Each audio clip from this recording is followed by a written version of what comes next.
Hello and welcome to Jamie's Motion Graphics episode 1. Today we are creating this.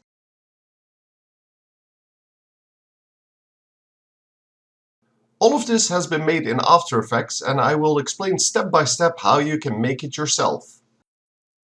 So here we are in After Effects. I've already loaded in my logo because of course you need the text to be a separate file. I'm making it a PNG file because it can be see-through.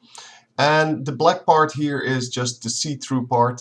If you're having questions on how to make that, I will link another video on how to make that in the description. Anyway, we are going to start by making a new composition because we have to have a composition to hold our thing in. I'm putting it to 1280 to 720. You can make your own, width and height if you want to. But this seems to work out fine. We are going to start off by making a new layer, and that is going to be a solid. It is going to be our first color, our first ring, if you will, and it is going to be purple in this case. It doesn't really matter which color it is. We are going to change that later so that we will have colors that actually match each other a little bit at least, or, well, you can make whatever you want. Anyhow, from this we are going to add a mask, and we do that by either picking up the pen tool over here, and you can create your own mask like this, or you can alternatively just go to layer and do new mask. Oh, sorry, yeah, here it is, new mask. And then you get a square one. It doesn't really matter which one you use because it only has to have 4 points and the rest is going to be type in. So first of all, we are going to go to this little arrow here and go to masks. And then we see mask 1, and we are going to go to mask 1, go to the path and click on shape. And with shape you have a number of options. First of all, you have 4 type-ins, and you have the reset to. We're going to use the reset to ellipse and then set all of this to some value. So for example, we're going to currently make one of 360 by 360, so it's going to be a circle, well, an ellipse I guess, with a height from 0 to 360 and a width of 0 to 360. So it is going to be up here, which is not a problem. Of course, we are going to fix that in a moment. We're going to set our timer to about 2 seconds. That also doesn't matter as long as it's not 0, because we want the width and the height to be 0 at point 0, and therefore it's not a good place to start. So first of all, we're going to set the mask path to actually be in the middle. To do that, we have to let go of our pen tool and take the selection tool, and we can select the entire mask. Oh, I can just do that like this.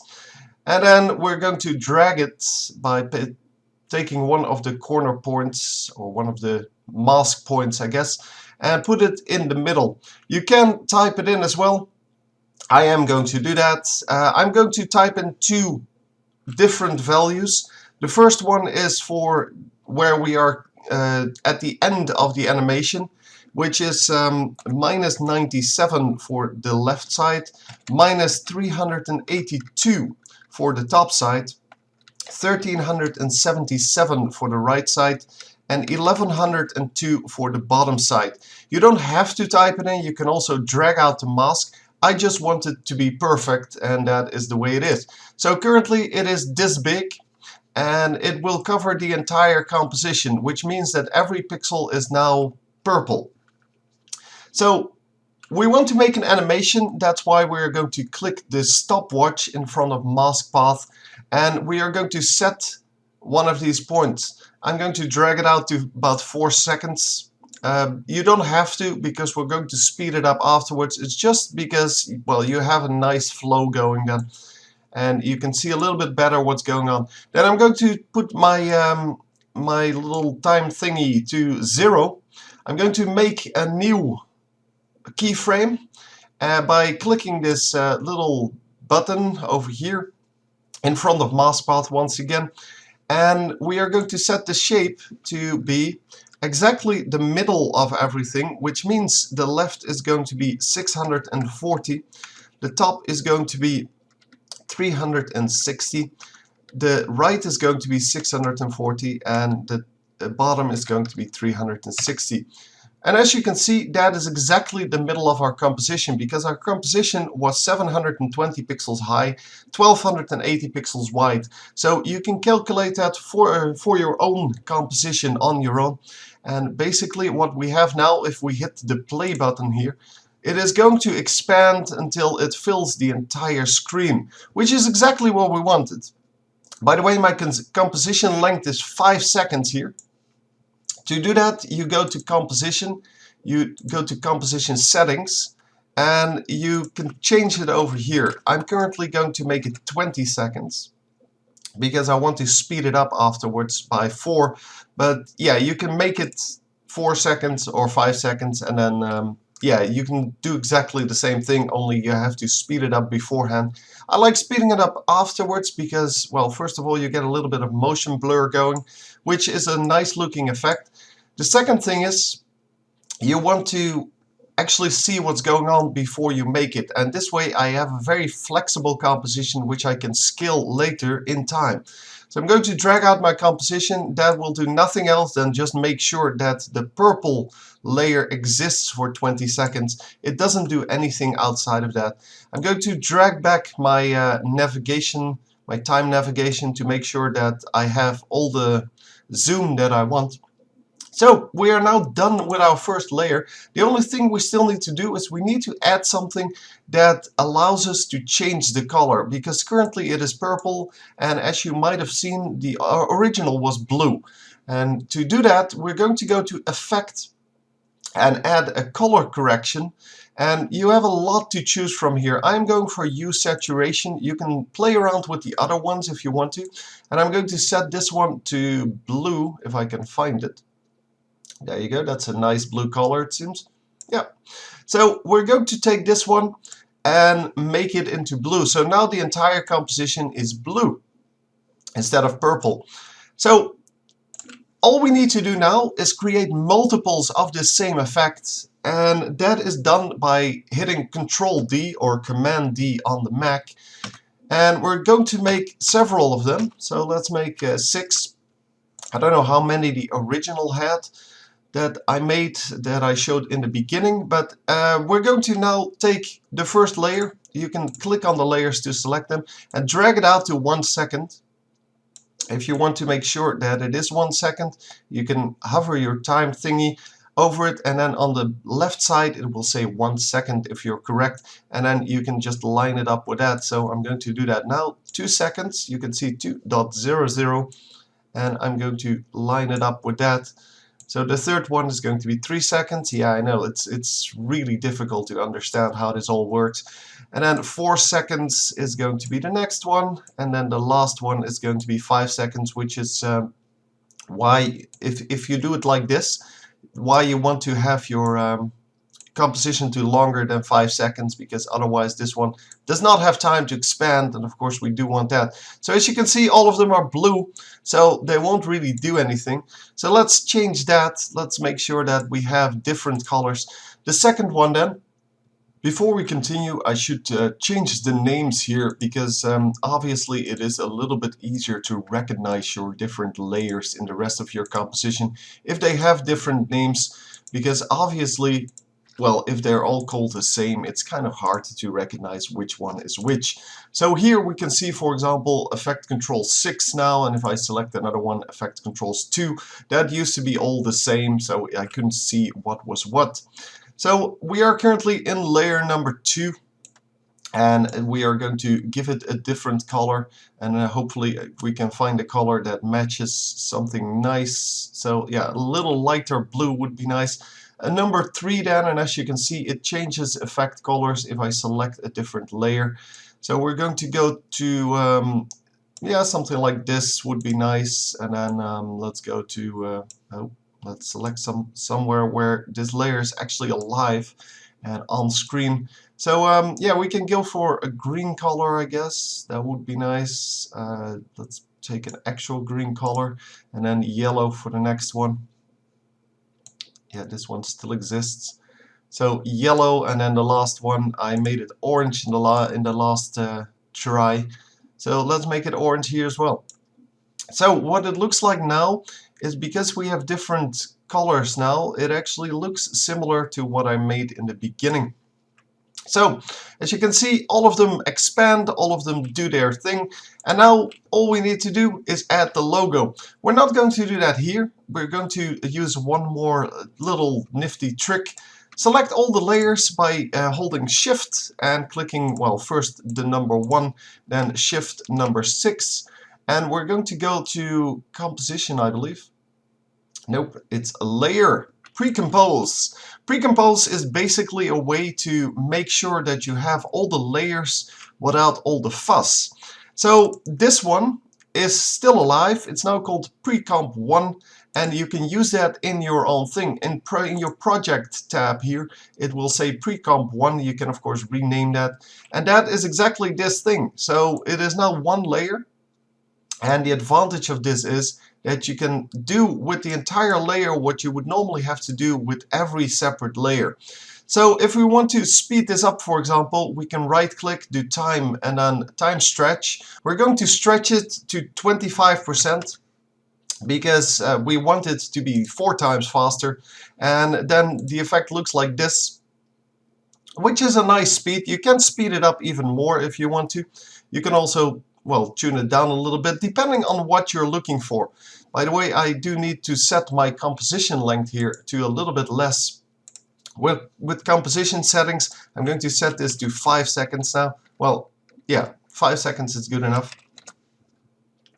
And I have base 25, by the way, which means 25 frames per second. It doesn't really matter for these kind of compositions, for these kind of animations, I should say, which one you take. Just make sure that you have something that makes it look a little bit smoother than it would otherwise look if you had less. So the thing is, we now want to find about this point. So you can see that every new layer spawns when the old one is, well, this big, and then the new one spawns when the new one is this big, and so on and so on. For the last one, there's no new one spawning. So we're going to just go to about the same amount of time that has passed since the layer popped into existence. So this size basically is the same as all the other ones when the new one started. And we're going to drop in our logo. We're going to drop our logo above all the other ones. And as you can see, it's already there. It is see-through, as I said. And we're going to now animate it to come in with the rest. So to come in, we're going to transform and then scale, and we're going to set the scale to 0 for this point, because as I said, it has to come in at this point. So it doesn't exist anywhere before here, and then after this, it yeah, we want it to basically be maximum when this layer is maximum, which is about here. So at this point, we're going to add either another keyframe, or you can just type in 100. And if you add 100, of course, it's going to just come in like it did before, and it's going to, well, just pop into existence. This, of course, is not a very interesting animation. It's just a scaling, and, well, we don't really like that too much. So let's add something else. Let's set this to, oh sorry, that is not the right one. Let's set the rotation to -180. So now it's upside down, as you can see. But we're going to animate that as well. And I forgot to enable the keyframes. So clicking on the stopwatch will enable the keyframes, and then we can go to the last one and set it to 0. And then you can see it will, well, do at least something more interesting. It will rotate in, and we can even set that to do it a little bit differently. I will not show you the graph editor for now. We will do that in a later stage. We're going to select all the keyframes, hit right click, and set the keyframe assistant to easy ease, which basically makes it a little bit more smooth transition. We don't have to do that for this part, I forgot. If you want to reset it, you go to keyframe interpolation and just set this to linear. Then the keyframes will be set again. So we don't need a smooth transition in the beginning because the layer doesn't exist. But here we do want it, and we are going to get a nice smooth transition. It will stop a little bit less abrupt, and it will just look a little bit better. So we can do anything else to it at this point that we want to. But you can also say, well, this is good enough for me.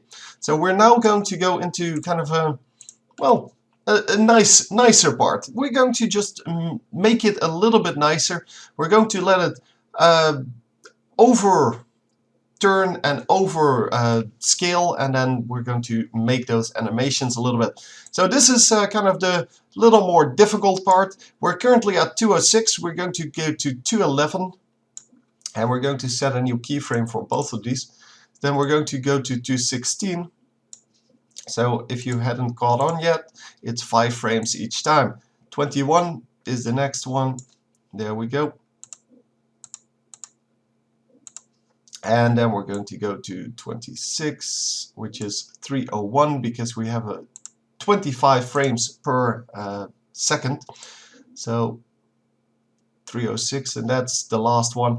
So currently we have a bunch of keyframes. They're all easy ease, which means they're smooth, but they don't do anything because they're all the same. So we're going to now go to the graph editor. Yes, I can't get around that this time. And you can see this. So what is this? This is the speed. So currently we have scale selected. So this goes from 0 to 100 in, well, a number of seconds. And we want to basically get this part a little bit larger so we can see what we're doing. So you can select it by holding left mouse key, and then if you click this one, it says fit to view, and we have the selection selected. Yeah, now we're going to change the keyframes that we already made and make them a little bit more interesting. So the first one then, we are going to put it up a little bit so that it overshoots the value that it was going for. By the way, if you want to, you can set this one to linear again. It's being very annoying today. Once again, keyframe interpolation to turn it back, and we're going to set this to linear just to get a little bit of a better line here. Otherwise it goes into the point almost horizontally, and it goes out of the point horizontally, and we really don't want that. We want it to be a little bit smoother than that. So we're going to drag this up to, yeah, well, I don't know, let's say 110, something like that. So yeah, you can see the value changes obviously when I drag it. Yeah, this is about the closest I can get. Then go down to 95%. It's kind of supposed to be a wobble, so yeah, just make sure that you stay on the same keyframe, but that should not be a problem.